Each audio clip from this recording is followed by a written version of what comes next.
The American people need champions to remind them what they're capable of. Jesse, you're the best. You're the fastest man on the earth. Who do we have here? I'm Jesse Owens. You're a natural. I don't trust naturals. I will say, you can run. Boy, oh boy, you can jump. What I want to know is, can you win? Let's see what we got here.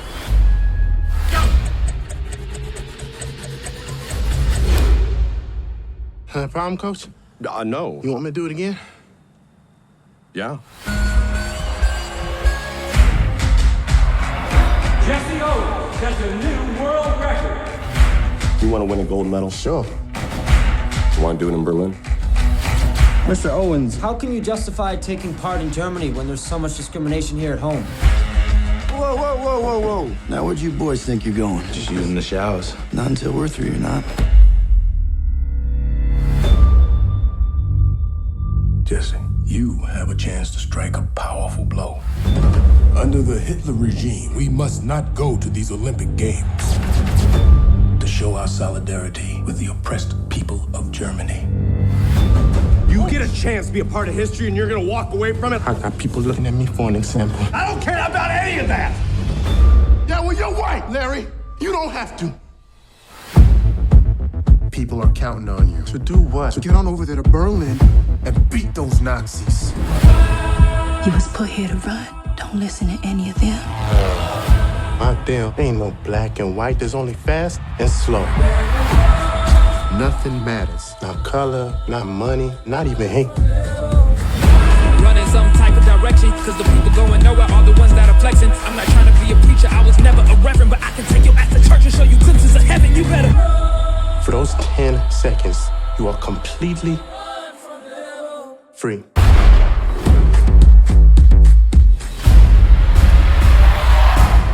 Now he's just showing off. Thanks, everyone. Hey, guys, how are you? Congratulations on a terrific film. Thank you. Absolutely amazing. Stephan, I want to ask you about the film because Jesse Owens, of course, broke Olympic records, but he also broke cultural and political barriers. What were some of the keys to portraying him for you? Well, you had to learn how to run really, really fast. That's probably the biggest thing. But then I had to learn about him as a man, as a person, so I could bring a level of humanity to him. So that was half the battle itself. And Jason, as Larry Snyder, who was Jesse's coach at Ohio State, you've got moments where you can... The Ohio State. That's right, the Ohio State. You're going to catch a lot of guff if you don't say that, yeah. There's moments where you have to give some sort of great inspirational speeches, but there's also a brotherly energy that I think between Larry and Jesse. Was that one of the moments that sort of clued in for you, the connection between the two? Yeah, absolutely. It was something I when reading the script, that I was like, oh, okay, this is different. And it reminded me of my high school coach. I was 18, and he was only 31, and that I was like, that's a very odd age difference, because you could actually be, brothers, or at least, the cool uncle. And then when speaking with Stephen after reading the script and going through, asking first and foremost, like, did this really happen? Did this really happen? And him, knowing the history much better than the two of us did at the time, he really spoke about the relationship between these two guys and how it was, on the right side of history, wonderfully enough. And but I liked that he was already ahead of the curve, both with his innovations as a coach, but then also as a man, just sort of viewing another man for, at the beginning only not as a black athlete, just as an athlete, and eventually as a friend. In fact, Larry used to be an athlete, and there's sort of a sense where he can look at Jesse, and Jesse's obviously achieving things Larry couldn't have, but there's a sense of watching him do things that he wasn't able to do on the track, right? Oh, absolutely, yeah, and I think that anytime you play for a coach that played as well, there's a respect there that happens pretty quickly. That's, at least I always felt that way. Because again, that high school coach I used to play basketball with him during summer leagues and stuff, and so I knew he could play. So like when he would tell me to do something, I'd be like, oh yeah. Stephen, there's so many layers to the film. There's obviously Jesse's athletics, but there's also his connection with Larry, his personal life, his connections with the other athletes. There's also the politics that are going on with the American Olympic Committee at the time. And there's even the story of the German filmmaker Leni Riefenstahl in Berlin and what's going on there behind the scenes. How crucial was it for you to tell this story on such a multi-layered canvas? There's a lot of story in this film, and it wasn't until I researched it, because I think a lot of us think we know Jesse Owen's story, and we don't really. When you start looking into it, America almost didn't go to these Olympics. They only just went. But they tried to boycott it because of what was going on in Nazi Germany. The Nazis were branding the Olympics as a corporate event, really the first sporting event sort of used as a corporate branding event for them. So there's Jesse in the middle of all this, with all this corruption and these politics going on such a huge scale. The first time ever social media existed, live worldwide radio, portable cameras, closed-circuit TV.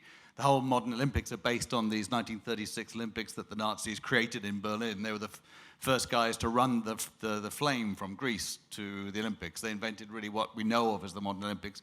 And then there's this graceful young man who has no idea what's waiting for him. I think Larry Snyder has some concept how big a deal this is, but it's really about whether sports and politics should mix, apart from all the the racism, the anti-Semitism in the film, the institutionalized racism that existed in America at the time, where Jesse felt the most at home that he ever felt when he arrived in Berlin, because he could actually eat and sleep in the same quarters and travel with white athletes for the first time. So. There's such a beautiful sense of push and pull in the film as well, because you see various factors saying to him, don't do it, this isn't the right thing to do. You've got the NAACP, you've got his family, you've got the Olympic Committee, and yet he at the center of it all is very much a calm center, isn't he, of all that? Well, when I'm reading his book, I remembered his most humane fear, I think, was after going through all this craziness from his own Americans thinking he shouldn't go or he should go, whether the world thought he should go or not.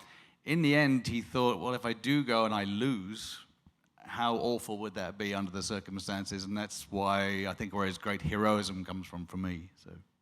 Stephan, you met with Jesse's daughters in preparation for the role, right? What was it like in meeting his family, and how did that help you with the role? Incredible. His daughters have been, instrumental in the whole filmmaking process, right from the screenwriting stages, and for me to have them as a resource, as a tool that I could look to, there really wasn't a better group of people who understood Jesse and knew him better than his own daughters. So we were very, very lucky to have them not only support the film, but embrace me in the way that they have. They taught me a lot about, again, the type of man he was, the type of father he was. Interestingly enough, they didn't really even know that their father was, the Jesse Owens until they were well into their teenage lives. So, they just spoke to me on a perspective that was just like he was just daddy. So it was very, very cool to hear about him from that perspective. Jason, we of course know you from Saturday Night Live and from lots of very funny movies, but I'll state the obvious that this is a change of pace for you. But I actually think that having a comedic persona helps us into the film in many ways, kind of getting into Larry and Jesse's connections, and also some of those very crucial scenes that are, showing Larry having to deal with some serious moments. Are there any instances where you really had to dig in your heels and say, this is really going to be a moment where I have to get kind of serious here? Well, gosh, I mean, from the jump, I felt like, truth be told, it's not that differently performing this and then even doing something like We're the Millers. As crazy as that may seem, from the inside of me, I'm just trying to make whatever it is, Coach Jesse Owens, kill bosses, smuggle weed, I'm just trying to make it very believable. Thing, yeah, right? It's all the same thing in a lot of ways, which was why some people might not find me to be that funny, and I honor that and I respect that. But so it's really just about believing it within myself, believing it with my scene partner, and then this fella behind the ultimate judge, that being the camera, sort of pleasing him, pleasing our making sure Coach is happy, and then getting the thumbs up, and then we turn around. But there's really not much that I'm doing differently, honestly. Yeah. It's a thin line between drama and comedy. And yeah, it's just about trying to make it authentic. Whatever that moment is in the tone that you're going for. But yeah, it was It was nice. I was flattered to be viewed that way. I think it's a very creative decision by a very creative man to sort of look at me as someone that based on the work that I had done, that could pull this off. And don't get me wrong, you know, the hat and the suits all help. It's a very cool look. You can't help but feel very dramatic and you know, authoritative. Yeah, the stopwatch suit. Yeah. Stephen, there's two aspects of the film that I want to bring up right now that I think are really interesting. One is that you actually filmed inside the Berlin Olympic Stadium, where Jesse won his 4 gold medals in 1936. And the other is that you wanted the races to all be run at the pace that they would be. There's no slow motion, there's no sort of cinematographic tricks or whatever. Talk to me about both of those instances. The Olympic Stadium in Germany is pretty scary. It was built to intimidate. It was built to frighten you, and it does a pretty good job. Sure does. Yeah, and it's still a stadium that's used for the gymnastics, for Champions League finals, for all sorts of stuff right now. Hertha Berlin plays there. It's an extraordinary edifice. But, you know, we shot there a lot, all over the whole Olympic grounds. But I think the creepiest moment maybe we shot was after Jesse won his 100 meters.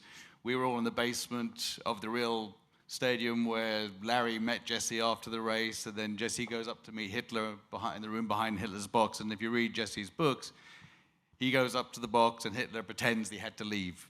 He wouldn't shake the hands with an African American, and that's where Jesse got the news. And we shot that all where it really happened, and you know, get little goosebumpy things just talking about it. And normally that kind of stuff, when I've shot that kind of stuff before, it doesn't really affect you so much, but it was really effective, wasn't it? There was something about it that really gave us the creeps. You know, Hitler's box, which we shot in, which is still there, or mostly still there, when actually the Americans got there, they cut the box off. The bit that he sat... They circumcised it. Yeah, circumcised it. Yeah. And so we had to add a bit back on. But it was helpful for all of us. Which people were very worried about, I remember that day. Like, when you're seeing Hitler's box being reconstructed, you're kind of like, is there something going on we should know about? Oh, yeah, we were shooting in there, and there were salutes going on, and tourists actually accidentally walked in while we were doing it, and while it was echoing around the stadium. It's, you know, in Germany, they are very aware of their legacy there, and you're not allowed to wear swastikas, you're not allowed to do the signal. Yeah, everything had to be very, you know, most of it had to be digitally added afterwards, anything to do with swastikas and stuff. It was really creepy, I think. What's the second question? It was kind of interesting. Well, I actually want to touch on something there, but there's a street, the street that it's on is actually called like Jesse Owen's alley, leading right? up to the stadium in Berlin. Yeah. There's an entire area in the stadium, like a floor, like a clubhouse area that is Jesse Owen's Lounge. It accidentally became known as the Jesse Owens Olympics instead of the Nazi Olympics, which is what the Nazis wanted. Right. The other aspect that I had was how the races are filmed pretty much, you know, without any slow motion tricks, anything like that. Well, I mean, they're filmed it's for the most not part. really a sports movie in the end, because the races are so explosive, and which is very exciting for film. There's less than 3 minutes of running in the film for obvious reasons, because they're only 10 seconds or 20 seconds. Very fast, yeah. But Stephan trained like a madman. I was about to say something else, but like a madman. and he... a Breaking Bad? And he got together... You know, we had a great Olympic coach who was very much like Larry Snyder, Daniel Saint-Hilaire from Montreal. Yeah, Canadian national coach, which was awesome. He was so crazy. And he was harder drinking and tougher than Larry ever was, I think. That's true. No, but Stephan trained like crazy. We had a lot of great Olympic athletes who helped him understand what it was like. Because when you watch these guys run, it's not like running like we think it is when we're watching on TV from miles away. Their bodies explode for 10 seconds. They train all day, they stretch, and then they almost give themselves a heart attack for 10 seconds. And at the end of the race, they fall over and they're covered, drenched in sweat, and their muscles are bursting. And you can't do that many runs, you know. so it's hard. We tried to get that across on film, what it feels like to run that fast. It's a difficult thing to understand, I think. Yeah. What were you going to say? Stephan, how fast were you before you started the film? I mean, obviously, in auditioning for it, there must have been some level to it. How fast were you, and how... Told me he was really fast. Yeah, I mean, and you trusted me. Thank you. No, you know, I grew up playing basketball, volleyball, so, you know, I wasn't unfamiliar, you know, with athletics and being agile. But track and field was definitely a different beast, especially when you look at track and field back in the 1930s, and the shoes that Jesse Owens was running in. You know, they looked like ballet shoes with like 3-inch spikes at the bottom of them. So, and that's the stuff that I had to actually wear while I was training. I knew I couldn't train like how Usain Bolt or Jesse Gatlin train today. So, you know, it was a challenge to not only be convincing as a sprinter, but Jesse Owens, because his running style is so particular, it's so unique. So, the devil was in the details for me. And Stephen wanted each race and each sprint and each long jump to sort of tell its own story. How did that impact you as you were approaching each of those moments? Yeah, I mean, every race, it sort of has its own feel, its own emotion. There are times where we see Jesse, nervous before the races, a little thrown off, and there are other times where we see him very, very confident before the races. So, they each had their different story, and it was our job to sort of, put the audience in that place for, what Jesse might have felt like, and that's really a credit to Stephen to, he understood what that whole time was like and what every moment was like and what we had to do to put the audience in that place with Jesse. I'm going to take some questions in just a moment from everyone, but I want to ask you, Stephen, there's so much of Jesse's story that goes on even beyond this, and there's a scene at the end, without ruining anything, that you get a sense of what Jesse's life was like back from Berlin. It doesn't go on. There's a crawl that we see on the screen about what it was like, but what were some of the decisions as a filmmaker that you made in order to let us know what his life was like coming back, but not go too far? Well, when I first met Stephan, who was just about to go off and do Selma, and I kind of reminded him that the Jesse Owen story was really different from the Selma story. The Selma was a time of optimism when, if the fight could be made and fought properly, there might be some light in the future, And this is a time in the 1930s when that was not the case. This was the Great Depression in America. It was against the law not to be racist in America at the time, and you had to fight for everything. So in the end, when he met Larry, he described Larry Snyder as an accidental non-racist because he just didn't see color because he was just so interested in winning. And I think these are the stories that are relevant to nowadays, and I think make the film feel like a modern film. Jason, there was not much on Larry, right? There's a little bit in Jesse's autobiography. There's not much footage of him around, right? What did you kind of base it on beyond that kind of very basic research? Certainly the script was fantastic, a wonderful resource, great blueprint. Then a lot of my own just sort of human exposition, having been a former athlete in high school and college, playing basketball and having relationships like this. But then also from the shift that I made from, athletics into like the arts and having mentors like Tina Fey or even, a coach or like Lorne Michaels, who I called coach my entire time at SNL anyway, which I think he really liked. And then the conversations that Stephen and I had that very first time, but then also, it was so great to have someone that had not only visually this story inside their head, but also just like the soul of it in his bones, and we just sort of have conversations, and he would just sort of lead the witness, so to speak, and be like, what would this be like if it was like that, and then you're like, oh yeah, you're right. I think Jesse must have felt. Yeah. It's like, even down to little things like the first time that I meet Jesse and I tap his head talking about his mental, facilities, can he win up here? And he's like, that's a moment, like a white guy touching a black guy in 1936, and so you see that, displayed in the film, like that, like me tapping him is like la-di-da, I'm just talking to an athlete, but you see Stephan brilliant, it land on him in a way that like, whoa, who's this dude? So yeah, a lot of it was here, a little bit in here, and then a lot inside the script. Even the fact that how there's a moment where Jesse and Larry both discover that each other have daughters, neither one of them has brought it up, just kind of talking about your personal life was not something that either one of them would do necessarily, right? Yeah. And that's one of those neat things about the story, and again, to Stephen's credit, he clued into it and made me aware of his awareness of it in our first meeting, that it goes from, coach athlete, and then mentor, and then, to student. But then very, very swiftly after that, Jesse starts to mentor Larry to see not just, I don't see him as a black athlete, but all I do is see him as an athlete as opposed to a man. And it's at that point when he calls me out on that, I feel that the friendship that lasted throughout the rest of their lives, was really forged, and then only solidified by the craziness that they went through and were holding on to each other for dear life in Berlin. Let's take some questions now for the audience. Everyone have anyone? Hello. As a young actor progressing in this industry. Yes. Yes, to both Oh, of you mean the young actor? Yes, Oh, sorry. All right. The younger actor. This is a great platform for you, playing such a historic character. What was your process just going out for the audition, and then what was your experience once you actually booked it? What was that whole thing like? Well, I mean, I got a script like I'm sure, a ton of other young black actors got, and when I first heard that they're making this film about Jesse Owens, really, I recognized his name, but I didn't really know who he was. I figured, he won these gold medals back in the day. I didn't know where, I didn't know when. But after reading the script and studying him, researching him, I called my manager and I was like, I have to play this guy. I have to be in the film in some capacity. I was willing to play the best friend. I was willing to do anything just to be a part of it. But when I figured it all out, I told my manager I had to meet the director, and so I flew out to Montreal. And Stephen and I just chatted for a couple hours. It was real casual. He told me about his vision for the film, the story he was trying to tell. We talked about each other's work. And then I gave him, my take on Jesse. Luckily, he didn't make me run, but I put in the work afterwards. So, but yeah, incredible. When I found out that I got the role, I was blown away. I'm still blown away when I look at the posters. When I look at this is incredible. This is so weird, but very, very cool. So, it's exciting for me. It's a very exciting time for sure. Hey, how's it going?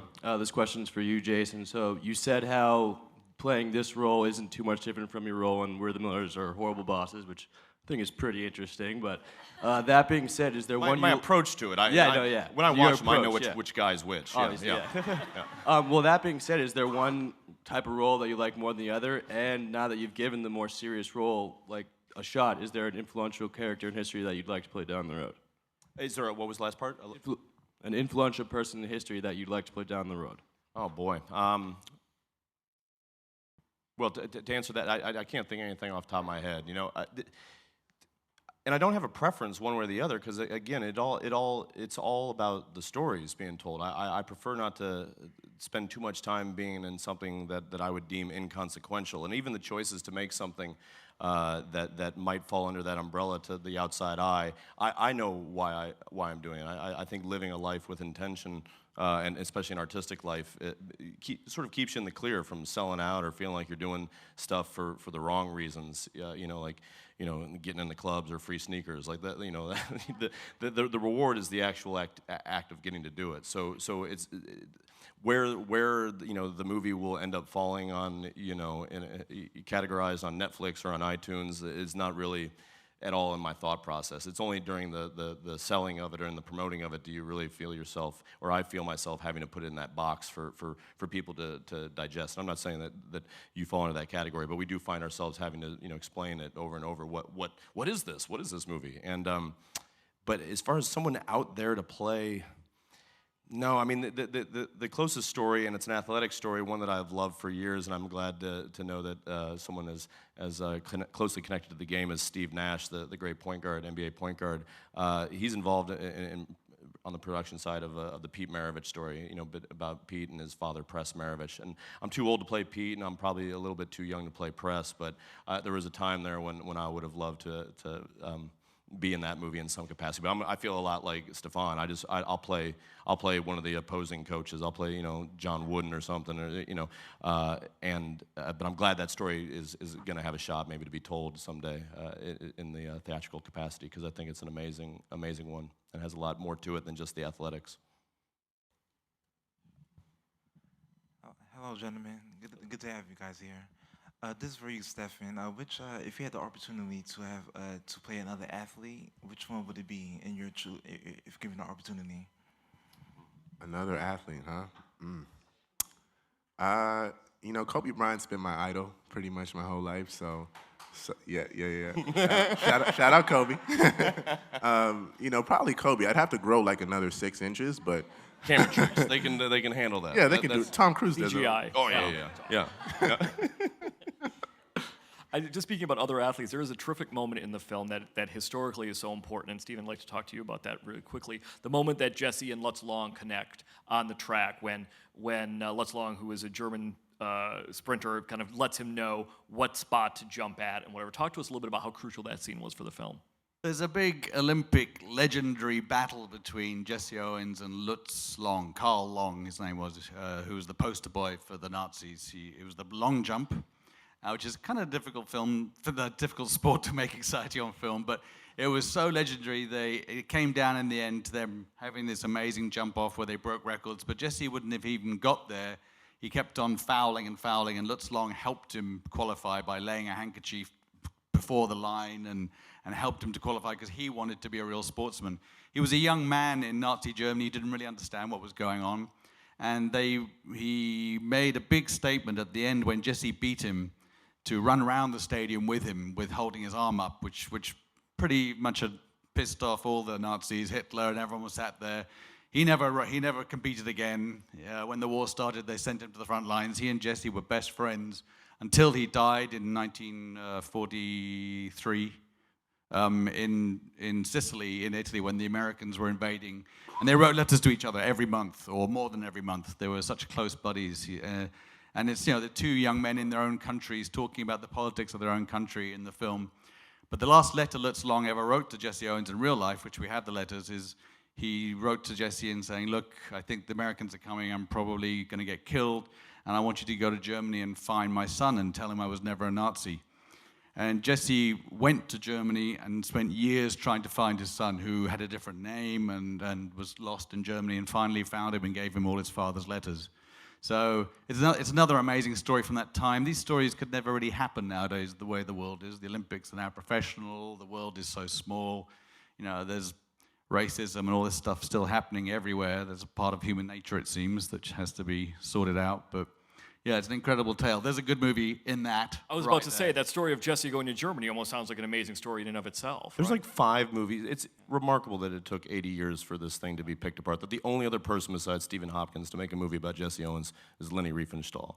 Like, it's nuts. And towards that, because that just gets me choked up. I forgot about that part of it. But, obviously there's race, foot races, the double entendre, black and white. But I do believe that the third entendre is the human race. I mean, this film is one of those films that is a cause to the ails that people are frustrated with the diversity in Hollywood. You have an unknown, for about another week, Toronto, young black man, a comedian from Kansas, a British director who was born in Jamaica, financed by French people, by Canadians. It is a human story. It is bigger than any specific color or creed, and it's a profound one that I'm so proud to be a part of. Just along for the ride, and the quality of the questions that we've been getting throughout the entire process of this time in history, American history specifically. It's really neat, and I encourage people to go see it, or just I don't know, download it illegally, whatever. It's more important.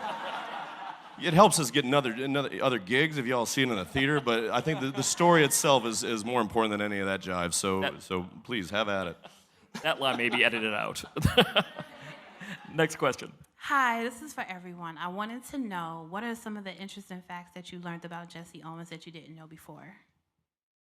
Yeah. Well, I think those records that he set at Michigan in one day. There's a what do we call it? A set piece, even? It's like, how many? 3? Well, in the Big Ten in 1934, within 45 minutes. He's injured, and in 45 minutes, he set 3, arguably 4 world records within 45 minutes. Like, that's crazy. Again, in those crappy shoes. Greatest 45 minutes in sports history. Yeah, it's unbelievable. Yeah. And I think also the story of how he won his gold medals in Berlin, there's twists and turns in there that people don't realize, which I don't want to blow right now, but we all think he just runs really fast, but there's a story to each gold medal. He wasn't even supposed to run in the last race and win the 4th gold medal, but I thought, I was invited originally to do a film about his whole life, which I think is impossible. So we chose these 3 years because there was so much going on in these 3 years anyway. There's lots of films to be made about Jesse's childhood, which were incredible. At the time after this, he got treated very poorly for a long period of time before he, found any peace in his life. There's not many heroes out there like this nowadays who avoid the spotlight like he did. No one, actually, I think. Most people don't know anything about him, I think. His daughters were kind enough to guide all of us through everything that was written about him to show what the truth of him was. And, we only have 2 hours to tell this huge story. I think we try and hit on all the points to tell it. Is there anything you had? Yeah, going back to understanding him from a human sort of level. I learned that he was a big humanitarian, a guy who he was colorblind. He didn't see color. He loved people. He loved his family. And going back to what Stephen said, he never really spoke about these games to his daughters. He was a very family-oriented individual. He didn't brag about these times and what he was able to accomplish there. So I think that really says a lot about him. Let's take another question. Our last question. Hi guys, super excited you're here. Definitely going to see the movie now. I'm sure you know this. February is Black History Month. Now, with all the conversations going around race, do you talk about it? Do you not talk about it? everything going on in Hollywood. What would you say? Do you see this fitting into that conversation? If so, how? Well, I mean, I know when we initially met and I read it, I was like, I thought the story was so relevant just based on the discrimination against homosexuals in the Russian Olympics and the conversations of boycott. I don't think any of the three of us, anybody here, could have necessarily anticipated how much it would harmonize with the conversations, the important dialogue going on now upon its release. I think it's a beautiful example, though, of what happens when human beings are face to face with absolute evil, that being Adolf Hitler. And how we can, drop our defenses and participate in whatever capacity, whether it be run the races or just have the conversation or participate by not participating, whatever it is, it all matters, and the fact that it's being spoken about is, and a light is being shown on it is paramount. If it's never spoken about, it'll never change. It'll be perpetuated, and the fact that in this country it can't be talked about is incredible, because there's lots of countries it can't be. And it's not like 3 years ago we thought, oh, we'll make this movie and it'll just land here. This is an ongoing something the whole of my lifetime, or all our lifetimes, I'm sure. And it's not something that's going to be solved overnight anytime in the near future either. But I think the film is colorblind. It's about a hero, and who happens to hit these walls and see how he deals with it. But I'm glad it's coming out when it is, I think. Absolutely. It is an astonishing story and a terrific film. Ladies and gentlemen, Stephan James, Jason Sudeikis, Stephen Hopkins. The movie is Race.